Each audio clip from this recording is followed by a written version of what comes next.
ওং নমঃ ভগবতে বাসুদেবায়। শ্রীমদ্ ভগবদ গীতা পঞ্চম অধ্যায় কর্মসন্ন্যাস যোগ। হরে কৃষ্ণ। আজ আমরা কর্মসন্ন্যাস যোগের 24 নম্বর শ্লোকটি শুনব।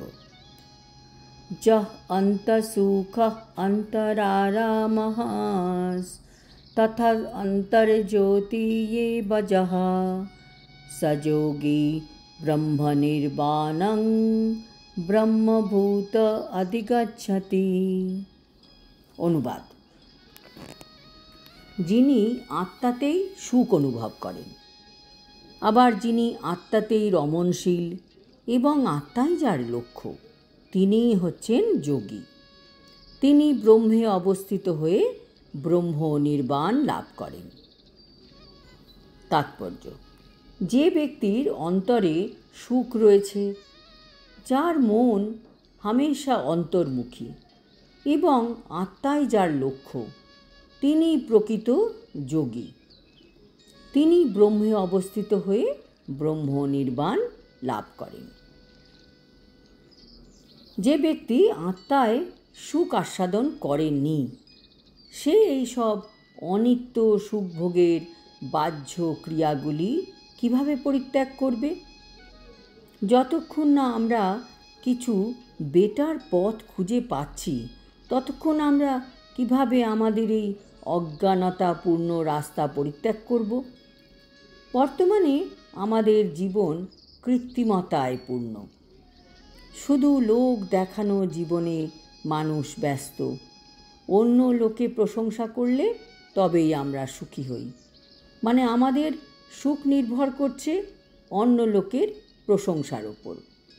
আমরা দিন রাত পরিশ্রম করছি অন্যদের খুশি করার জন্য, কিন্তু এই কৃত্রিমতার ফলে আমরা না কাউকে খুশি করতে পারছি, না নিজে খুশি হতে পারছি।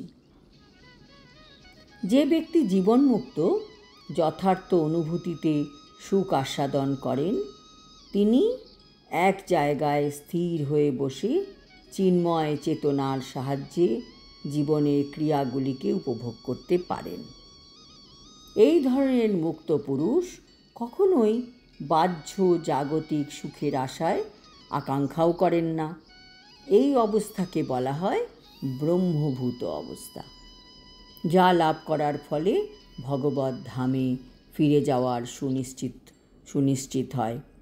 যে ভক্ত যত শীঘ্র কৃষ্ণ ভাবনামৃত পথ অবলম্বন করতে পারবে, সে তত শীঘ্র সুখানুভূতি উপলব্ধি করতে পারবে এবং এই যে বার্ধক্যের কষ্ট, সে মোটেই উপলব্ধি করতে পারবে না।